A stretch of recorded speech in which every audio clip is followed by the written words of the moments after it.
Yo, and welcome to Kind of Funny Games Daily for Wednesday, October 20th. 2021. All the days blend together, y'all, but it doesn't matter. It's all good. We're going to get there. I'm your host, Jan Garcia, and joining me is Tim motherfucking Geddes. What's up, Janet? Oh, man. So right before the show started, the intro played, and you guys could hear it, but we couldn't hear it. And it hung on the Kind of Funny Games Daily logo for longer than I expected it to. And I was like, are we starting? What's going on? And then boom. Here we are. It is what it is. What a banger news day, Janet. I think this might be the biggest news day you and I have ever had together. So I'm very excited about that. But before we get into it, I just want everyone to know, don't make fun of my eye. Something happened. I think a bug bit me. It really hurts. So just be nice. This is like the lore is finally becoming real. It does look weird. Of people always saying that people got bit by snakes and stuff. Oh my gosh. It just looks like a little puffy. Like you didn't sleep? You staying up all night again? No, it was hurting me yesterday, and then I woke up this morning, and it's like I don't see as much out of my eye. It's like blocking my eye. It sucks. I feel like this sounds serious. You know? No, I mean, remember that one time we had that conversation? It's different. Anyways, enough about the eyes. It's rough, but I'm excited because we got a bunch of news to get into today, and also today is the first day of the rest of my life because yesterday I beat Metroid Dread, and now I can go on and be free. Like oh my God, it was so much. It was so difficult. Just so many feelings, so many things. Congratulations. Thank you so much. I appreciate it. It was super painful. Today's stories include God of War on PC, Cyberpunk and the Witcher's next-gen delay, Grasshopper's 10-year plan, and more, because this is Kind of Funny Games Daily. We're each and every weekday at 10 a.m. live right here on twitch.tv/kindoffunnygames. We run you through the nerdy news you need to know about. If you're watching live, you can correct us when we get stuff wrong by going to kindoffunny.com/you're wrong. Also, I say that all the time in my regular life. Like we'll be having a regular conversation and I'm like kindoffunny.com/you're wrong. Yeah, you have to. If you don't want to watch live, you can watch later on youtube.com/kindoffunnygames, roosterteeth.com, or listen later on podcast services around the globe by searching Kind of Funny Games Daily. Remember, you can use Epic creator code Kind of Funny on all Epic Store and Epic in-game purchases like Rocket League and Fortnite to help support the channel. To be part of the show, head to patreon.com/kindoffunnygames, where bronze members or above get to write in, and silver members or above get the show ad-free along with the exclusive daily post show.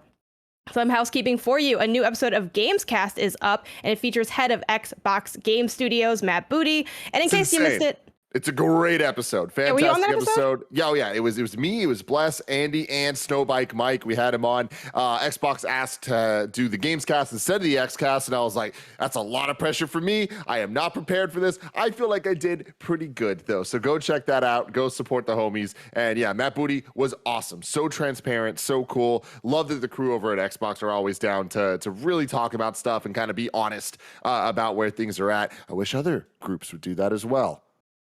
Come on, step it up. Hell yeah. Without giving too much away for people, what was one of your favorite tidbits that came out of that conversation? Kind of him talking about how he views PlayStation's library and how he views Xbox's differently, but where there is the overlap. I thought it was really interesting how he broke down kind of the success stories that we don't see, that we're not talking about. One of the questions I asked him was Sea of Thieves was kind of a over time success where it went from, that was a rough launch to 25 million concurrent players, or not concurrent, but active players. And I was like, are there other stories like that that the media is not necessarily talking about? And he kind of went into some. So that was, I think, really, really cool. Nice. Yeah, can't wait to listen to it.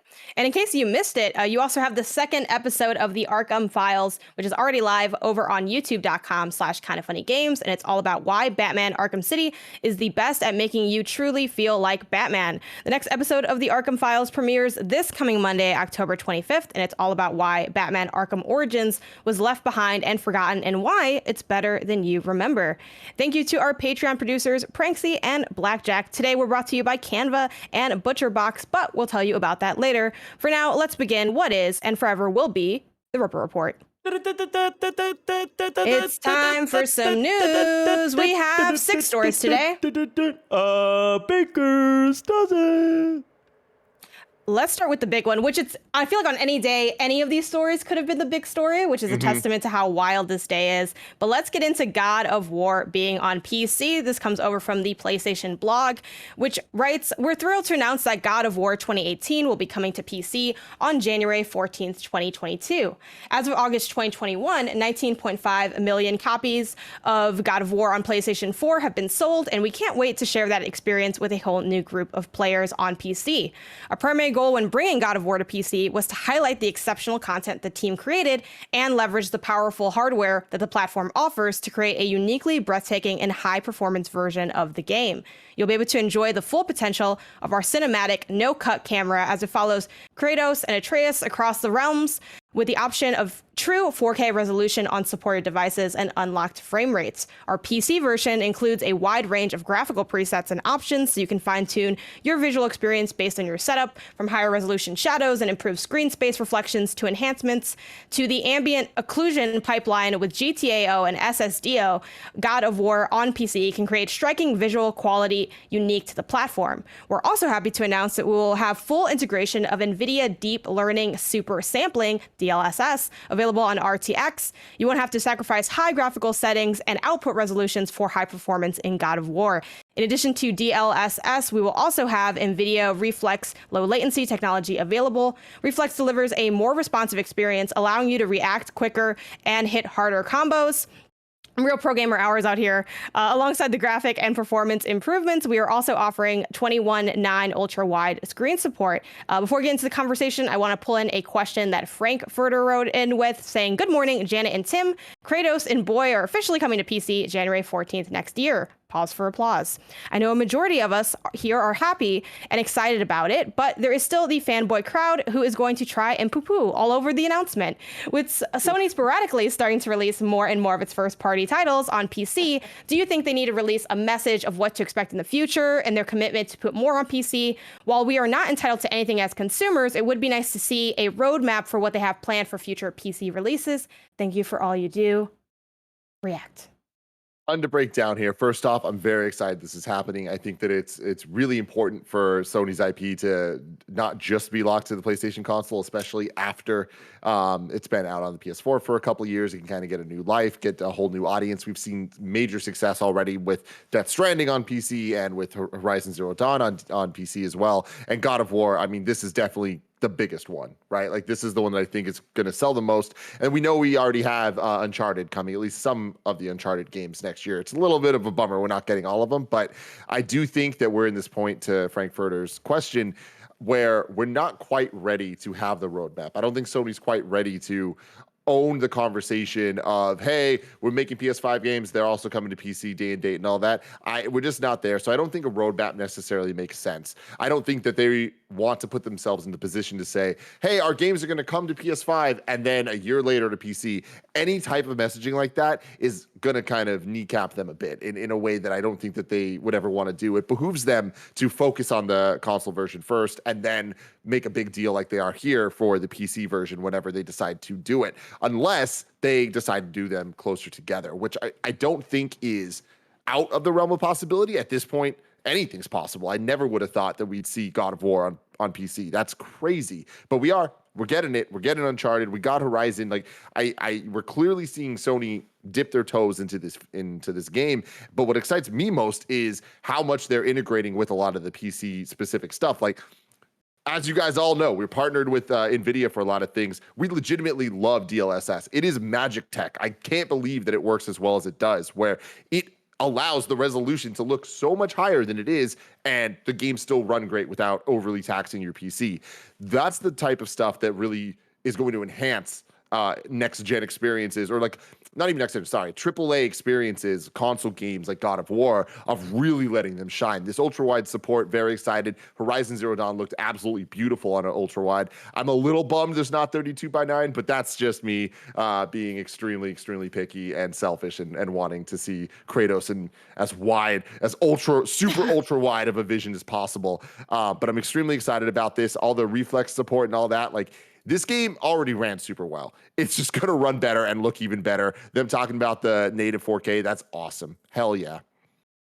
Yeah, I think as far as a roadmap goes, we don't see that really for any ports, and I think that's kind of why there's not a roadmap. And I'd be surprised if there was one outside of maybe if they have like a highly specific. Well, the reason I feel like there won't be a roadmap either is because I feel like they kind of have already talked about what their ideas are for PC, and really the idea is to put the PC ports out there to reach more players and also hopefully get more people excited about PlayStation.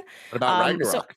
Exactly. So ultimately, it's about when the ramp up to the next thing is. So I do think this is kind of an intentional thing where we're seeing it on PC because there's another game coming out. You know, same thing with like Horizon and a lot of their other like titles. I guess Death Stranding's kind of in a unique position in that sense. Like there was the director's cut, but I think it's always a case by case basis with what they're going to bring to PC, and saying anything more intensive than that or more like set in stone than that is just setting yourself up for failure unless you're really going to execute on something like how Xbox has like day and date for Game Pass, but they have like complete control over that, and that's a lot easier, I think, to do than what they're kind of doing over with like porting stuff to PC as well.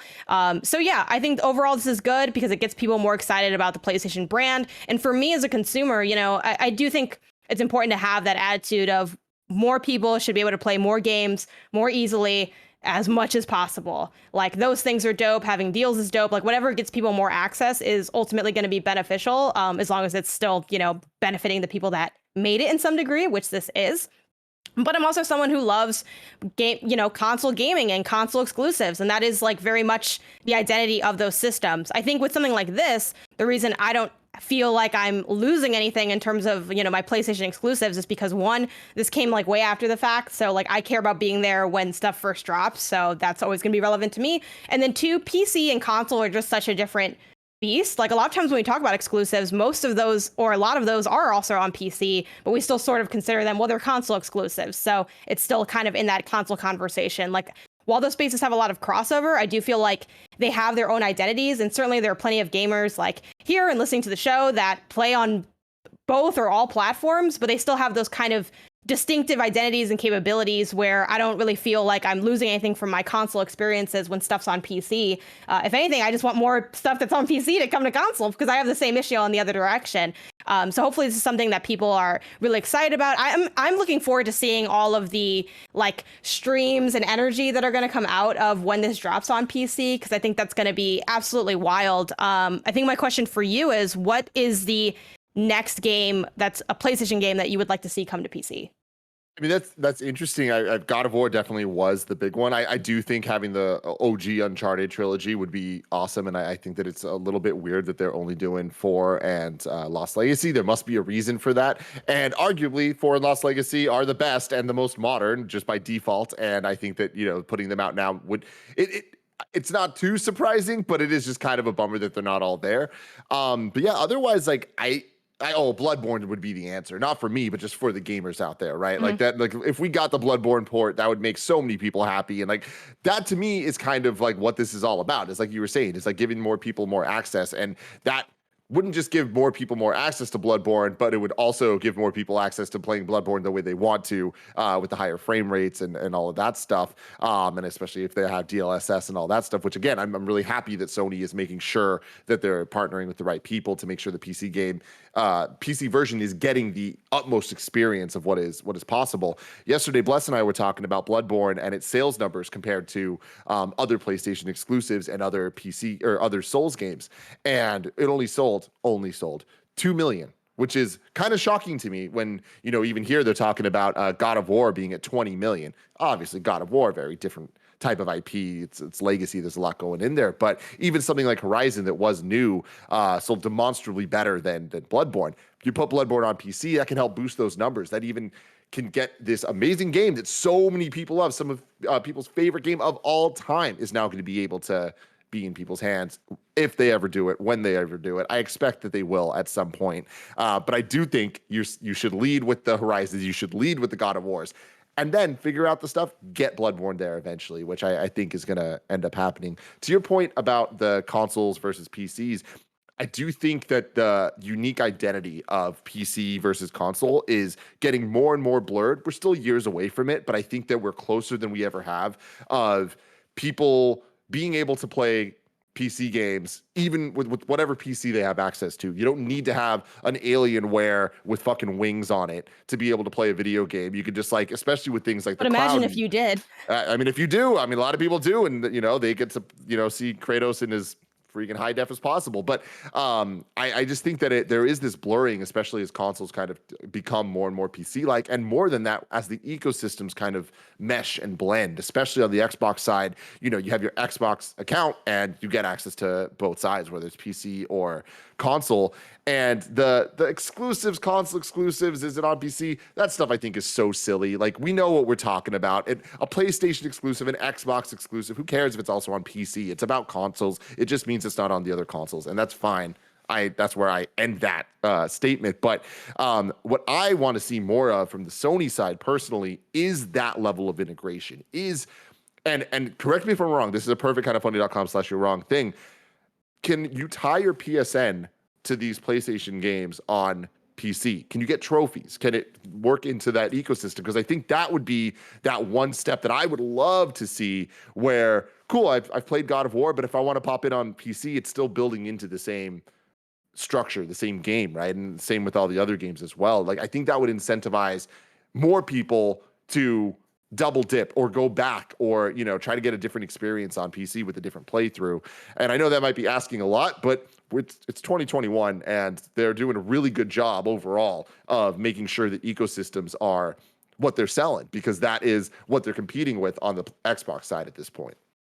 Yeah, that if they could ever integrate that, I think that'd be like, I wouldn't say a game changer, because if you played it on PlayStation, you already probably did those things if you were like looking to pursue things like platinums or whatever.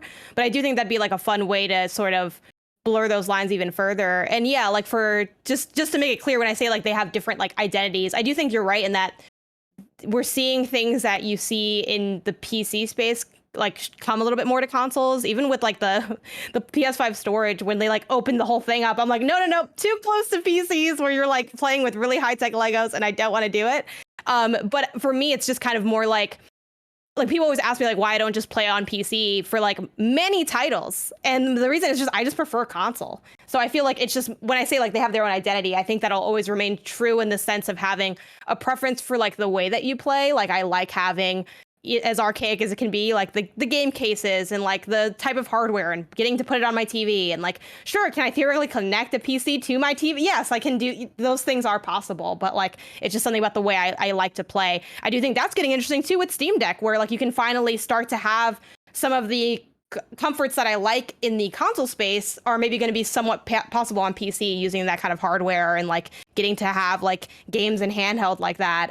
So I think you're right in that we're seeing a little bit more of that. And someone in chat also mentioned like none of this is going to matter when like the cloud takes over, which is also very true. Like, I think eventually we will get there. I think we're pretty far out from that being like so much the way we play that it's no longer a conversation, but we're definitely seeing more and more. Inevitable. I mean, yes. like the thing is, like, anybody that's like, oh, like the internet's not good enough or whatever, it's not now. It will be. Like, imagine 20 years ago, not even, fuck, we're so old at this point, 30 years ago, thinking about music. And it's like, oh yeah, there just straight up won't be physical media for music. And like, that would be crazy, but that happened. And then it went from, okay, you have to buy it on iTunes, to then just it's streaming everywhere. Like, the majority of people listening to the show right now don't have a single MP3 file on their devices. It's all just from the cloud, right? There's exceptions to that. I'm an exception to that. I still buy CDs, but I am definitely the minority there.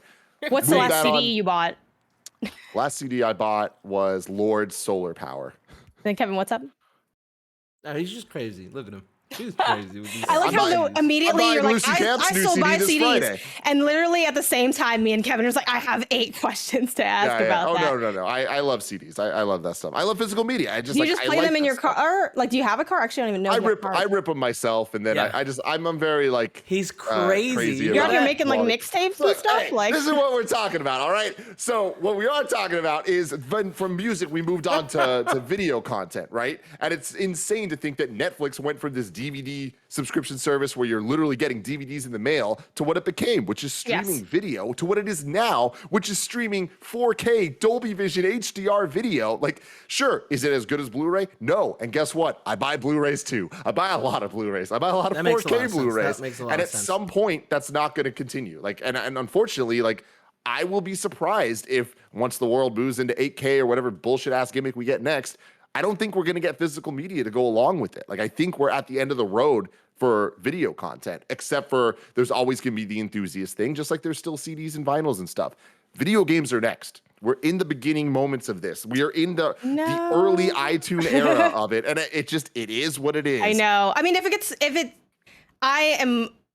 I will move where I need to move to get what I want to get. So whatever, if that means I'm going to go into the cloud, then so be it, because I haven't bought like a physical PS5 game, even though I have like the disc drive one. But anyway, speaking of games that are coming out, next gen Cyberpunk 2077 and The Witcher 3 are on their way, but they won't hit until 2022. The company tweeted out, based on recommendations supplied by teams supervising the development of both games, we decided to postpone the releases of Cyberpunk 2077 and The Witcher 3 Wild Hunt until 2022. Our current target for Cyberpunk 2077 is the first quarter of 2022 and second quarter of 2022 for The Witcher 3 Wild Hunt. Did this like next gen delay of the next gen version surprise you? No, it didn't. The Cyberpunk side, definitely not. I mean, obviously, we all understand where that game is. We understand where the world is. We understand that like shit's going to be complicated, and they know at this point it's their game to lose putting this thing out early. Get it right. Just get it right. That is the most important thing, whether it's 2022, 2023, as long as it's right. That's what matters. The more interesting thing to me is The Witcher 3 Wild Hunt. They're like, yeah, we're doing that too. That's getting a next gen update. I forgot about that. That's awesome though. Like, I love that there is this commitment to older games, specifically classic games at this point, like Witcher 3, getting next gen updates so that it's like they can be technically proficient next to their new games coming out and all that stuff. I just think that's great, and like I always give props to Xbox for doing so good about their frame boosting and all of the enhanced for X program that they had on the Xbox One X, and then just everything they're doing with backwards compatibility and making sure that old games feel new again. That is so cool to me, and I love that this is happening. It's not surprising to me they're trying to put Cyberpunk out before Witcher. I think that's more of a PR move than a choice that they would want to make themselves. I imagine Witcher 3 is closer to being finished, but they're just like, that's what I was thinking. We can't put that out until we put out Cyberpunk. I guess that makes sense. Like, that's the thing that's, I guess more, would it be more hyped, more promised, I guess? The thing more people have their eyes on, I guess, would be probably why they are angling it that way. Is this going to get you back into Cyberpunk 2077? Did you end up finishing it? I don't even know like where you landed on. Where you were in that game. Yeah. Oh yeah. I beat Cyberpunk. I didn't do too much of it. I didn't do all the extra stuff. I enjoyed my time with Cyberpunk for sure. It had some weird stuff, but I played on a high-end PC at launch, and like I didn't have a lot of the issues people had, in terms of like the bugs and all that. So I had a really good experience with it, but it wasn't the transformative kind of, this is more than a video game than I kind of expected it to be based on a lot of the hype going into it. And I'm not a huge open world guy at the end of the day. Like I definitely take my open world games like once in a while, and usually they're Nintendo focused because that's the type of person I am. But I did enjoy Cyberpunk a lot. But yeah, going back to what I was saying about the upgrades of these like older games like Witcher 3, it's like, this is exactly what I'm talking about with Bloodborne, where it's like, you know, Bloodborne and Witcher are two games that are many people's favorite games of all time. And it's cool to see that CD Projekt Red is showing reverence and respect to that and wanting even more people to be able to play it, especially as, you know, we saw the huge boost in Witcher 3 sales when the Witcher series came out on Netflix. We have the Witcher Season 2 coming out at the end of this year. I imagine that's going to have a similar vibe. So with that in mind, I am a little surprised they didn't try to get this out closer to that December time frame to be able to, you know, maximize sales and all that with it. Right. And what's your Witcher 3 history? Like, is that one you played when it came out? Did you play it after the fact? Have you not gotten to it? Not interested? Witcher 3? Me? Nah. Is it just the type of game it is? I don't do horses. Like any game with horses? Not even in real life. Not even in real life. Nah, I'm fucking around. It's not about the horses. One time he looked at a horse. I thought for sure you were serious. I was literally just like Red Dead, like Breath of the Wild. I'm like, well, you don't really use the horse a lot in Breath of the Wild. So Yeah, no. Like I said, I'm just like I am adverse to the giant open world Horses. RPGs and horses as well. But like the fantasy stuff, all that, not necessarily my bag. And like there are exceptions. I fell in love with Game of Thrones, but it took me watching the first 4 episodes of Game of Thrones 10 times before I kept going. And I'm so happy I did. And I'm sure if I like committed to Witcher, I would love Just it as keep well. restarting it. Just have it be that one game that. Do you have Oh, yeah. that in your life? A game that you keep yeah. trying to play? What's your game that you keep playing the first like hour of? I mean, I've played, I've beat many times now, the Metroid Prime, but Metroid Prime was that game for me when it first came out, where I just was so in love with the opening hours of it that I just kept replaying them. And I would like stop, play something else, like get distracted, and then be like, oh, well, I guess I have to start over again. So That was Last of Us for me for the longest time, where I kept like, I played the beginning and then like random things would happen. Like I'd just stop playing. So then I'd have to go back and I'm like, well, I might as well restart it. Or like one time I was like, let me just pick up where I left off. But like I didn't upload my save to like the cloud or whatever. And I didn't have like PS Plus at the time or something. And I'm like, all right, well, it's time to once again see that opening. So I know that opening extremely well. The funniest thing about that, real quick, a story I want to tell is one of my best friends, James, is in love with Kingdom Hearts. Like he's one of the biggest Kingdom Hearts fans I know. And what is hilarious about him is he has platinumed all of the games that he's played in the Kingdom Hearts series, and he's done all of them. He's done the Chain of Memories. He's done the Birth by Sleep, the 358 Days Over 2, like all of them, except he has not played Kingdom Hearts 2, which makes no sense to me because I think it is easily the best game in the series. And for some reason, he instead of playing Kingdom Hearts 2, he keeps going back and re-platinuming the old games. Platinuming Chain of Memories takes hundreds of hours. Is there a reason that he doesn't want to play? Does he just not want to play that second one? If you're trying to ask me what makes James Burke's head tick, I don't know. I could not answer you that. But what I can tell you is that he has never beat Kingdom Hearts 2, but he has replayed the first couple hours countless times. And Janet, I don't know if you've played Kingdom Hearts 2. The opening hours are fucking trash. It is horrible. You play like 5 hours of bullshit before you even get to the real game. And I feel like that's James is doing. All I ever hear from Kingdom Hearts people is like, don't be like me. That's like all people who like Kingdom Hearts ever. They're like, oh yeah, love them. They're terrible. Don't come here. You just stay away. So that's why I've never spent any time with Kingdom Hearts. But that's really wild and really specific to have that one specific gap in something where you've gone so deep on every other level. Like that's like one of the weirder things that I've heard since like, for me, like my closest comparison is I watched Matrix 2 and 3, but not 1. Yeah, that's like, man, that is bad. It just, I know. Did you I was like a kid it? when Were you like, man, 2 and 3 are dope. Yeah, I love 2 and 3. Yeah, the razors are rad. Okay, first of all, I feel attacked. Second of all, yeah, it was awesome. Are those movies not? I love those movies. Janet, you are. I really being enjoyed attacked. those movies. Those movies are horse trash. Okay, horse. I feel like here's the thing. Horse trash. Here's the thing. Even if you want to say that, I feel like I gotta dig into the cinematography of what you got going on in your life. Because like, don't be coming out in saying Matrix 2 and 3 are trash. Let me find out you like those old Spider-Man movies and other shit. You know what I mean? You got me. I mean, you don't got me. I don't like those old Spider-Man movies. They're trash too.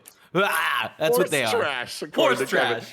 Last thing I want to say about James Burke, because I think this is hilarious, is one of the reasons he hasn't played Kingdom Hearts 2. And by the way, like me and my other friends make fun of him constantly for this because it's baffling. Why the fuck have you not played this game? You love this franchise. He owns multiple Keyblades that like he walks around way too proudly with for the man that he is. Like full-size ones? Yes. It's a whole thing. But recently, we've been trying to get him to play more modern games. So we finally got him to play God of War. We finally got him to play Jedi Fallen Order. And finally got him to play The Last of Us, which I knew he was going to love. Last of Us 1 and 2.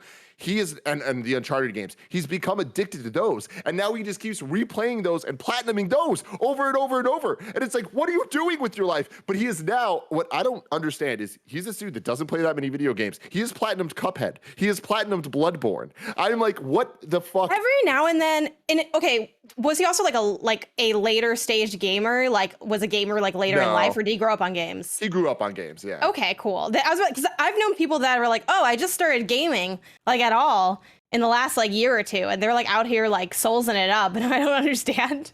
But the funniest thing is I'll recently call him and just be like, hey, you want to go get lunch or dinner or whatever? And he's just like, oh yeah. I'm like, what are you doing? He's like, oh, I'm playing through Last of Us again. I'm like, why are you playing through Last of Us? He's like, dude, I'm trying to get that world record. I'm like, why are you trying to get the speedrun world record for Last of Us? Like, that seems overly ambitious for you and for what you're trying to do. He's doing pretty well.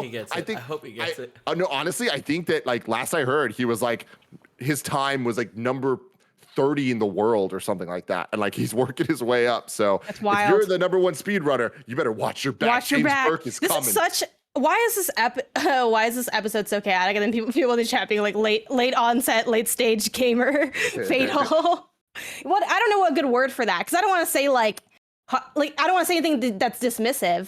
So I just said something that was just generally incorrect, which is usually where we end up going. All right, so here we are. No, there's no Kingdom Hearts 2, but then everything else is platinum. You have CDs, and I've never seen Matrix 1. Let's keep it moving with Suda saying that Grasshopper's 10-year plan includes 3 original IPs with maybe some reboots. This comes from Andy Robinson over at Video Games Chronicle.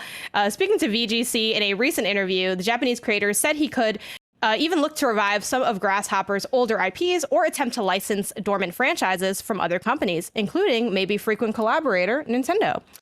Suda, who is more widely recognized by his nickname Suda51, is known for his stylish and violent action games, including Killer 7, No More Heroes, and Shadow of the Damned. We've got a general plan in place for the next 10 years. Man, I wish I had anything like that in my life. At this point, we're planning on doing 3 titles over the next decade, 3 new IPs, he said. We've actually already begun the pre-production stuff on the first title, but I can't say anything about it just yet.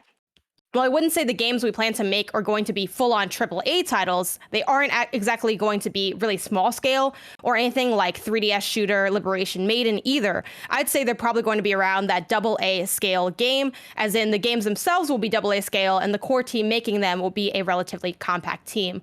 With regards to the 3 new IPs I mentioned, we may actually go on a slightly different route, he explained. What I mean is we may actually decide to do like 1 new original IP, the one that we're already working on, and then maybe a game version of an existing IP for the second game, and then maybe go back and do another one for the third one. The writer and director clarified that while Grasshopper doesn't own the licenses for the likes of No More Heroes and Killer 7, it does hold the rights for the Silver Case series, Flower, Sun, and Rain, Killer is Dead, and Shadow of the Damned. While I don't have any current plans or anything in the works, if I were going to go back and revisit some of our past titles, it would most likely be one of those, he confirmed. If I were to do something with our past titles, I don't know if it would be an actual sequel or something akin to a remake or remaster, but one thing I'd be interested in is revisiting Killer is Dead. And then he just kind of ended by expressing interest in maybe rebooting or remaking some older Nintendo IPs, but that was very much like this would be a cool thing to do, not like, oh, we're on the phone now or anything like that. So what is your read on this? What kind of stuff are you looking forward to? And what's like something that you might want to see come back? You know, I'm really excited for this news for Blessing because I know he's a big Suda fan. I loved the original No More Heroes. I loved that era. Even the sequel, No More Heroes 2, I was big into. But at some point, I just realized, like, these games, I'm so excited they exist. They're not for me, and I am surprised there is an audience for them, but there is, and that's great because I like when there are these like auteur type game developers that are just like, yo, I'm weird and we're gonna get weird, and Suda gets fucking weird. So that's awesome. I love that him going back to older IP. Like, there are very big cult. Well, I don't want to say big. There are cult followings for all of these games in different ways. So yeah. So it's like, that's cool. It's cool that there's a chance that they're going to be spoken to, and like that's not always the case when it comes to more obscure IP from maybe multiple generations ago. So it's cool that this all might happen. I like that there's multiple projects they're talking about. But this is one of those things where let's check back in a couple years and see exactly what this turns into, because I'm not convinced that any of these products will necessarily see the light of day, or they all might. Yeah, like it's one of those things where it's starting from a place that's exciting but also vague, and I think that's like most exciting things are a little bit vague, where we have this idea of all I hear from this is just, okay, new IPs, right? It's like, okay, cool, new stuff, maybe some old stuff. It's all good. Like, you have a little bit of those who are looking forward to just like new products coming out, and then those who maybe are like longtime fans. I'm in that similar boat where I'm not really like a big fan of like these series or like these like the kind of general catalog. One thing that did stand out to me though from this is, even though it's probably like very much a shot in the dark, like I don't think we're necessarily see this, I'd be a little surprised, but rebooting or remaking some older Nintendo IPs that are sort of dormant, is there, even if it's not necessarily from this team, is there a Nintendo IP that's dormant that you would want to see some type of remake or reboot of? Oh my God, bonus points if you think the studio, like specifically, would be fun to handle it, but what are some that come to mind? Well, playing through Metroid Dread, I said this a little bit on Gamescast a couple weeks ago, but it really made me believe that Star Fox can be relevant again. And I know that Nintendo's done everything in its power to make that not the case and make me not believe it, because Star Fox Zero was very bad. One of the rare Wii U Nintendo IP titles that was not good. So many of them were bangers that then got ported to the Switch. Guess which one didn't get ported and why, right? There's something special about Star Fox, and I think that if they nail the kind of spacefaring adventure with the very character dialogue focused and like big epic set pieces and all that, that could be cool. I think that Suda's team might actually be pretty good at that. Like, they got the dialogue, they got the quips, they definitely have some fun, hype, epic set piece scale stuff. Even with the No More Heroes 3, they had a lot of that stuff. So like that actually could work. Not necessarily my first go-to, but like I think that could work. I want a new F-Zero desperately. It's been way too long. We got 2D Metroid back, so can't keep asking for that, although I want to ask for more. But yeah, I think that in order of how much I'd want it, Star Fox is the IP I want to come back the most, and then after that would be F-Zero. I think Star Fox is also up there for me in the sense that since Star Fox has had like a bit of a rough history in some ways, I'm like, if this doesn't pan out, I also wouldn't be crushed. It's kind of in that like, I don't know if I even want to call it B tier really, because I do know it's a big deal, but like there's a reason it hasn't been brought back in a way, and I think a revamp, even if it was middling, like there would be people that would still be excited about it just because there hasn't been content in so long. So I think that'd be kind of a safe one. But those are the first ones I wrote down. I was looking at this morning and I was like, what are some of like the dormant IPs that I would be excited about? And I was like, F-Zero, Star Fox, and that's like those are like the first ones that come to mind. Golden Obviously, Sun. there's a bunch of other ones. Yeah, but like, I don't know that I'd want to see that from this team. But yes, Golden Sun does have like a really fond place in my heart. Yeah, I think Star Fox though would probably be the saddest thing totally about Star Fox is that really there was only one good Star Fox game, and they just like made it happen multiple times. Because Star Fox 64 is essentially just a remake of Star Fox on the Super Nintendo, and then there's Star Fox 64 3DS or 3D or whatever the fuck you want to call it, and those are great. And then there's just a bunch of other ones. Star Fox Adventures, fantastic game, but I don't really count it as a Star Fox game. It's kind of just a Star Fox skinned action adventure, which is again a good game and cool. But then Star Fox Assault on GameCube is 1/3 a fantastic game when you're flying through space, just like in 64, and 2/3 a disaster. Star Fox Command on the DS, not for me. But you know what? If you end up in that boat where you just keep restarting the beginning, you're playing a really awesome Star Fox game. That is so true. So there you go, y'all.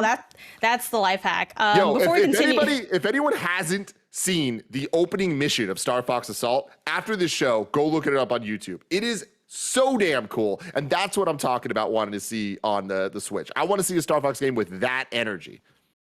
It's the inverse of, what was it, Kingdom Hearts 2, where the beginning is just like so not good. It's the opposite. So definitely check that out if you haven't yet. I haven't spent I feel like most of my Star Fox stuff came from like the Wii U era. So like Star Fox it's been sparse. It's been weird. Yeah.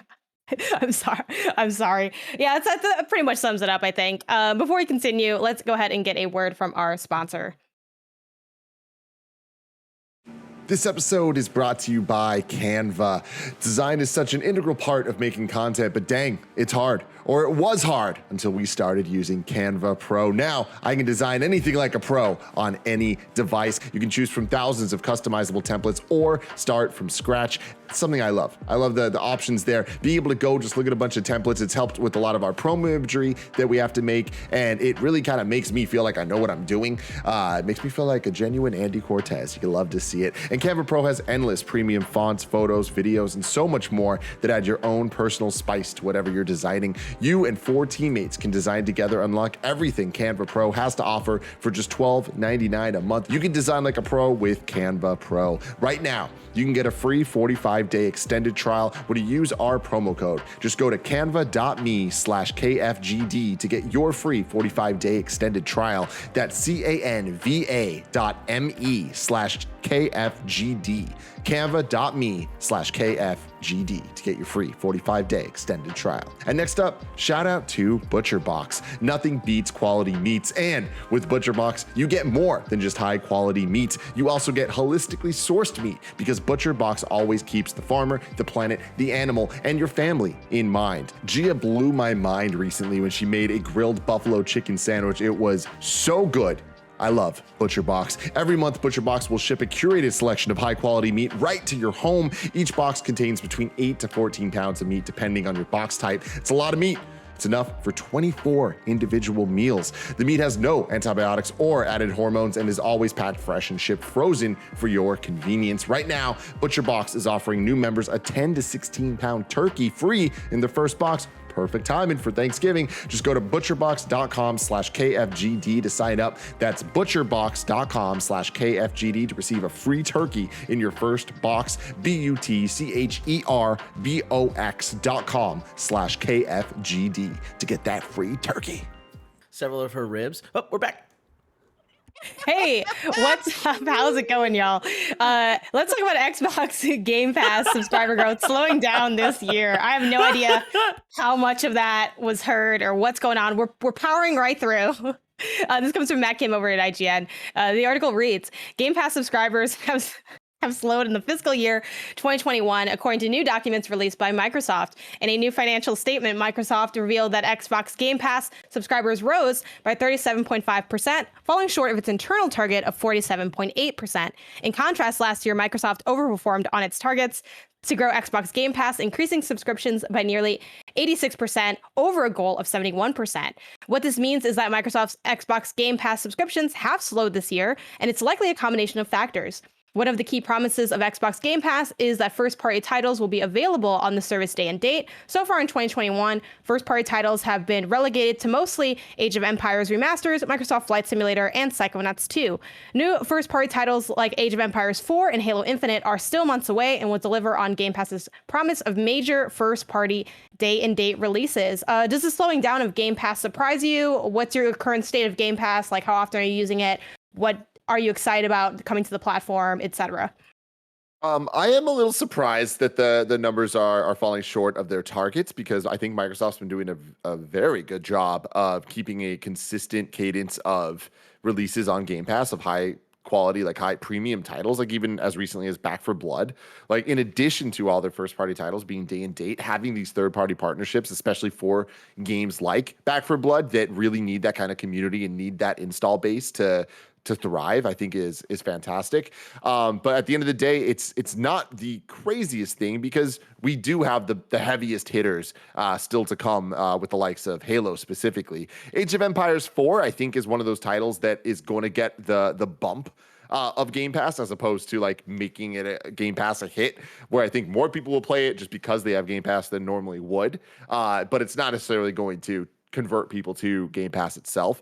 But then we have Forza, which I think is kind of going to be a bit more of a middle ground where it might convert some people to be like, oh, you know what? I've been on the fence about Game Pass, but this is a title that instead of buying it, I am just going to get onto Game Pass instead, which at the end of the day is going to become long-term more valuable for Microsoft. So I think that the numbers make a little bit of sense. I think that the falling short is also a difficult thing to comprehend because when they had such a crazy spike over the last couple of years from like 0 to just their mega huge install base they have now, there's going to be some tapering off when they're not bringing the core IP of Microsoft and Xbox Game Studios that I think we'll start to see, hopefully starting with Halo. I mean, definitely starting with Halo multiplayer, but then going through with, the rest of the catalog that they have coming in.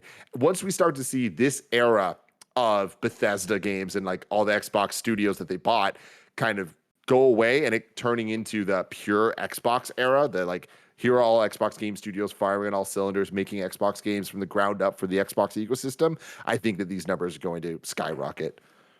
Yeah, I would agree with that. And I also think I don't even know how they go about measuring like what. I'm sure they have like systems in place to project like realistically what their goal should be based on like all the analytics that they have. Like that's very much their job. But I think like it's always hard to sort of predict what's a good enough goal where it's suitable for where you're at, but also contingent on all these other factors that you can't control. I also think that like the boom in Game Pass too, last year with the pandemic being like such a factor in, I think, the rise of people playing games. And obviously we're still in the pandemic and still feeling a lot of the like sociological effects of the pandemic, but we're also at that point where a lot of society is realizing that we'll probably be in this for a really long time and need to start like figuring out long-term sustainable ways to work and live and do all these other things. So, and of course with the vaccine rolling out too, like there's just been more going on.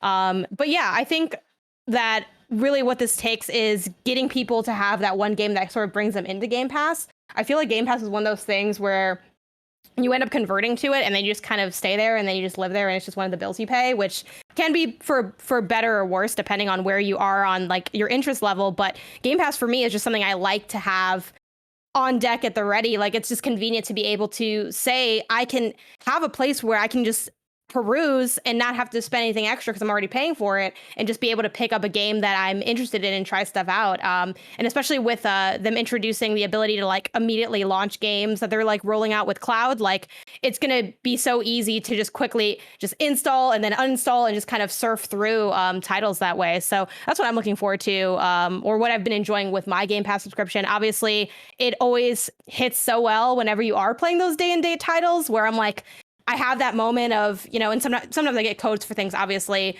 but where I'm like, oh, there's this title, like, let me like pick this up or whatever. I'm like, oh, it's ready now. I already have it. It's the best feeling when, or I'll even for like, a behind the scenes thing of like, oh, let me put in a request for this. Oh, actually, I don't, unless I have to do the content before like pre-embargo, I'm like, oh, I don't need to, because I can just go on Game Pass and it's already ready there. And it's like also in that sense, one less thing for like those teams and PR firms to have to worry about, because like if you're like a content creator or a player or whatever reason that you're interested in picking up this game, like it's just there at the ready. And it's so cool to like a lot of times when I'm streaming Xbox games, like so many of those are on Game Pass, and to be able to like have people in chat say, oh, I want to check this out. Oh, great, it's on Game Pass. Like I already have this. And I think that will continue to move the needle for them in different ways. But yeah, definitely the big hitters are going to be what will sustain it. And I think, they have those lined up for this year. And it's just kind of a matter of time. Any other thoughts on Game Pass before we continue on? Yeah, it's the last two things I have to say is like I think that on top of it being a great deal, they make it really easy to be an even better deal. There's so many discounts for this thing, and there's so many ways to get the price down even cheaper than the already cheap price that it's being offered at. And on top of that, you can subscribe, unsubscribe, resubscribe, like whatever you want for specific games and specific times. And like that's cool. And I don't think that will always be the case. I do think at some point, Microsoft, they're still playing catch up. They're still building this structure right now.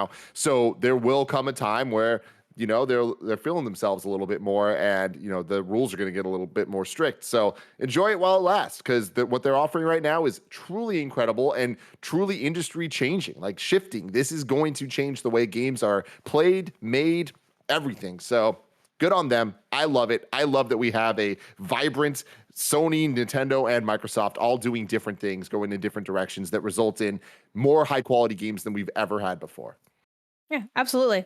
Let's move on to our next story with new video reveals Starfield settled systems. This comes from Ed Nightengale at Eurogamer.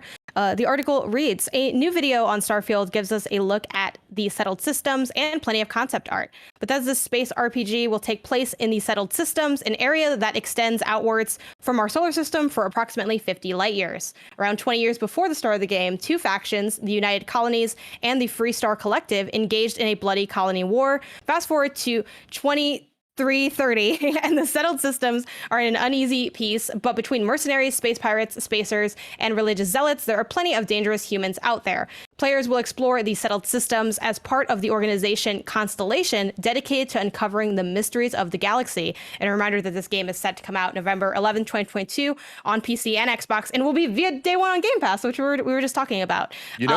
This is crazy. And again, kindafunny.com/you're wrong about this, but you really got to love the strategy they have with this title. I don't think there has ever been a game with the release date this far out. Let me know if I'm wrong. I remember there was a big deal about Halo 2's release date, but even that I think was like within 9 months of them announcing it. Like this date, when it was announced, was way over a year, right? And I love that they're kind of building that. And every time they're going to be talking about this game a whole bunch, and they're going to keep driving it home. Day one on Game Pass. Day one on Game Pass. It builds a narrative of, hey, there's a whole bunch of games that are going to be coming out that you're going to want to play on Game Pass, and you're definitely going to want to have it for that. So you might as well get it now and just have it till then. Get used to it. Get cozy. Play some games. Have fun. What's your excitement level for this game at this point? I mean, this goes back to like big open world stuff, not necessarily my thing, but I'm really excited about it. But yeah, so hold on. I'm a Jedi in the chat saying, what, Tim? That's definitely not the case. I can't think of any off the top of my head. Yeah, I think I always feel like those absolutes like usually end up being wrong, but then also what would be a different one that would have like a date that far out, especially a specific date. Because usually there's like windows. That's what I'm saying. Is a specific but date. Like a hard date that's like, it's pretty far out there. And I'd say definitely a rarity in some ways. But yeah, I'm looking forward to hearing more about like the gameplay. I am excited for this. It definitely is a little bit, I don't want to say outside of my realm of genre preference, but like I also am not like the biggest open world person, but I'm really excited for what Bethesda is doing right now. So I'm looking forward to seeing, more about this title and getting, a look at the actual gameplay and a sense of what we're really going to be doing outside of this sort of beginning. I think this is definitely like the beginning of more concrete moments for Starfield. I'm looking forward to more, maybe even like, a feature in like a more in-depth presentation or anything like that. So we'll see how it ends up turning out. Moving on to Epic Games announcing publishing partners with Eyes Out and Spry Fox. This was announced on their official website, where they wrote, "Today, we're excited to announce publishing partnerships with two rapidly growing independent studios, Eyes Out and Spry Fox. The game studios are currently in the early stages of developing their original titles. Eyes Out is a brand new Los Angeles-based studio, shout to LA, co-founded by veteran game designer Corey Davis, Spec Ops: The Line, and Nine Inch Nails guitarist Robin Fink. In 2019, Davis and Fink received an Epic Mega Grant, allowing them to begin work on a proof of concept for their first game. Impressed by their early work and vision, Epic funded a prototype to further their innovative game idea and expand their team. Eyes Out's first title will be an as yet unannounced multi-platform cosmic horror game built using the Unreal Engine. And then for the Spry Fox part of things, earlier this year, the studio released Cozy Grove, a life sim game that combined crafting, collection, discovery, and a memorable narrative. The team is now partnered with Epic Games and using Unreal Engine, Epic Online Services, and Epic Account Services to build its most ambitious title to date, a multi-platform, non-violent, persistent multiplayer game designed to encourage friendship and reduce loneliness in the world. The title will support cross-play and cross-progression. And then an additional note, because I'm like, Spry Fox, I know them from more than just Cozy Grove. They also made Alpha Bears 1 and 2, which I never, it did not click for me when I was playing Cozy Grove. They did that. Because I'm like, that's why the bears look the same. I was like, when I saw, I was like, these look like the Alpha Bear bears. That's because it's from the same place. Also, Alpha Bears 1 and 2, such a fun mobile game. It's a word game. It's like Boggle, but with bears. It's awesome. They also made Road Not Taken, which is a roguelike puzzle game, Bushido Bear, and Triple Town. What's your read on what these, like, are those pages exciting to you? Not really.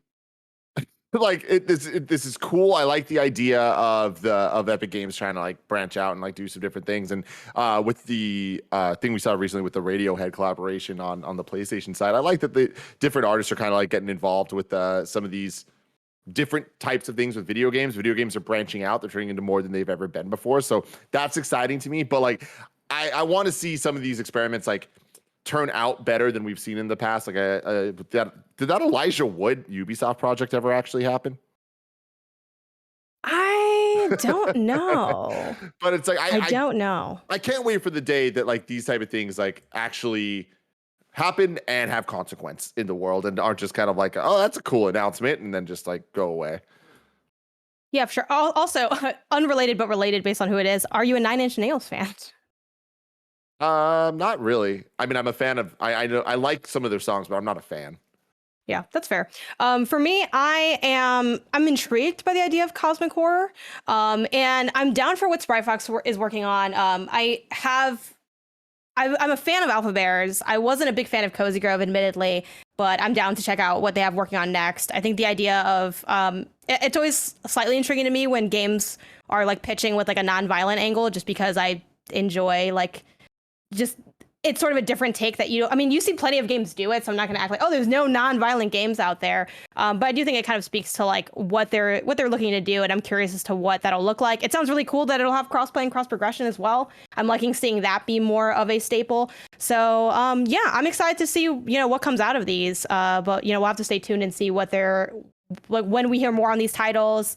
Again, hopefully these pop up at some showcases and we can be like, oh yeah, like that's that thing that we heard about before, and you kind of start to see like the trickle down effect of what this actually, ends up being. Before we end the show, I do want to give a quick PSA. I didn't want to make this a full story because just for sake of time, but applications for the new Jackie Robinson Foundation and PlayStation MLB The Show scholarships are open. This is over at the PlayStation blog if you want to read more about it, but a very short version of it is just that back when the game launched, they're like, we're going to give $1 for every, collector's edition that's sold. And they use that money, like kind of donated to like this sort of charity pool. And they're using that money to create a scholarship. The scholarship is giving financial aid. It is for students of color, specifically Black high school students. So US based, all that. Again, go to the website to read the details. But basically it culminates to financial aid for college and also a paid internship at San Diego studio. And you get mentorship as well. So it seems like a really awesome experience. So definitely check that out. If some of those things apply to you, you can see if it's, up your alley, if it fits, if you have the other criteria. And then just on that note too, I want to give a shout out to it's very much internship season. So if you're a college student, a high school student, or even just like out there looking for internships in general, I know I saw that Nintendo of America has internship applications open. Insomniac's hiring for summer 2022. 1000 Dreams Fund Twitch broadcaster. Like if you look up broadcaster grant Twitch, it'll come up. They have scholarships all the time. They have their fall 2021 applications open where they give 2 or more grants of $500 to $1,500 to women who are doing like gaming stuff. And it's meant to be like, hey, if you like need a PC, you mentioned that expensive PC that like you may or may not have, you can use the money for that, or you can use it for like different upgrades or going to conventions and things. So, if you're in that demographic, definitely keep an eye out for other opportunities. But those are some things that I saw offhand. I think the PlayStation thing is like super cool, like especially with like MLB The Show having such a DNA with that company. Totally. Anyway, but yeah, I just wanted to shout those things out because I think they're pretty cool. But landing those internships or scholarships or whatever is so far away. If I wanted to know what's coming to mom and grab shops today, where would I look? The official list of upcoming software across each and every platform is listed by the Kind of Funny Games Daily show host each and every weekday. Yeah.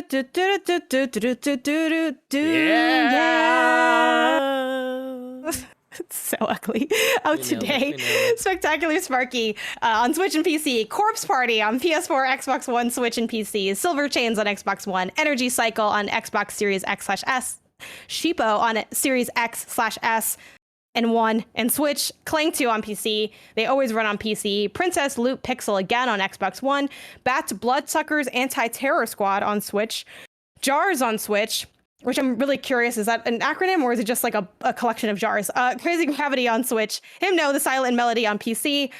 Elion on PC. They always run on PC. And Gravewood High out on PC.